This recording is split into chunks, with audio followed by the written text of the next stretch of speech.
श्रीमद् भागवत गीता। भगवत गीता में का मर्म जो भगवत गीता में ही व्यक्त है। यदि हमें किसी औषधि विशेष का सेवन करना हो तो उस पर लिखे निर्देशों का पालन करना होता है। हम मनमाने ढंग से या मित्र की सलाह से औषधि नहीं ले सकते हैं।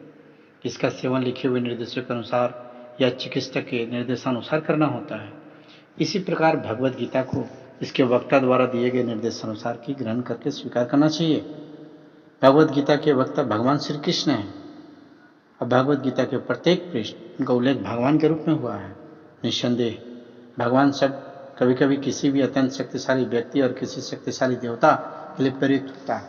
यहाँ पर भगवान शब्द निश्चित रूप से भगवान श्री कृष्ण को एक महान व्यक्तित्व वाला बताता है, किंतु साथ ही हमें यह जानना होगा कि भगवान श्री कृष्ण पूर्ण पुरुषोत्तम भगवान हैं, जैसा कि शंकराचार्य, रामानुजाचार्य, माधवाचार्य, निर्वाबक स्वामी, श्री चैतन्य महाप्रभु तथा भारत के वैदिक ज्ञान के अन्य विद्वान आचार्यों ने पुष्टि की है।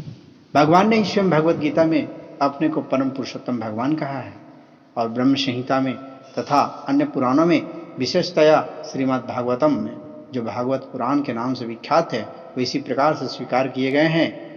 अतएव भगवत गीता हमें भगवान ने जैसे जैसे बताई है वैसे वैसे स्वीकार करना चाहिए। यहाँ पर भगवान अर्जुन को सूचित करते हैं कि भगवत गीता की योग पद्धति सर्वप्रथम सूर्यदेव को बताई गई। सूर्यदेव ने इसे मनु को बताया और मनु ने इसे इक्ष्वाकु को बताया। इस प्रकार गुरु परंपरा द्वारा योग पद्धति एक वक्ता से दूसरे वक्ता तक पहुंचती रही, लेकिन कालांतर में यह छिन्न भिन्न हो गई। फलस्वरूप भगवान को इसे फिर से बताना पड़ रहा है। इस बार अर्जुन को कुरुक्षेत्र के युद्ध स्थल में बताया गया है। वे अर्जुन से कहते हैं कि मैं तुम्हें यह परम रहस्य इसलिए प्रदान कर रहा हूं क्योंकि तुम मेरे भक्त और तथा मित्र हो। इसका तात्पर्य यह है कि भगवत गीता ऐसा ग्रंथ है जो विशेष रूप से भगवत भक्त के लिए है। भगवत भक्त से निमित्त है। अध्यात्मवादियों की तीन श्रेणी है, ज्ञानी, योगी तथा भक्त। निर्विशेषवादी, ध्यानी और भक्त। यहाँ पर भगवान अर्जुन से स्पष्ट कहते हैं कि वे उसे इस नवीन गुरु परंपरा का प्रथम पात्र बना रहे हैं, क्योंकि प्राचीन परंपरा खंडित हो गई थी। अतः यह भगवान की इच्छा थी कि सूर्यदेव से चली आ रही विचारधारा की दिशा में ही अन्य परंपरा स्थापित की जाए, तथा उनकी यह इच्छा थी कि उनकी शिक्षा का वितरण अर्जुन द्वारा नए सिरे से हो। वे चाहते थे कि अर्जुन भगवत गीता ज्ञान का प्रमाणिक विद्वान बने। अतः हम देखते हैं कि भगवत गीता का उपदेश अर्जुन को विशेष रूप से दिया गया, क्योंकि अर्जुन भगवान का भक्त, प्रत्यक्ष शिष्य और घनिष्ठ मित्र था।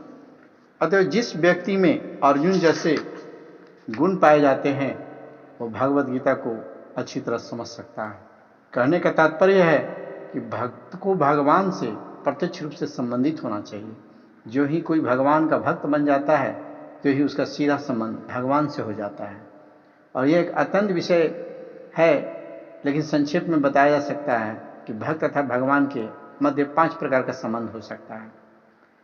कोई निष्क्रिय अवस्था में भक्त हो सकता है, कोई सक्रिय अवस्था में भक्त हो सकता है, कोई सखा रूप में भक्त हो सकता है, कोई माता या पिता के रूप में भक्त हो सकता है, कोई दंपति और प्रेमी के रूप में भक्त हो सकता है।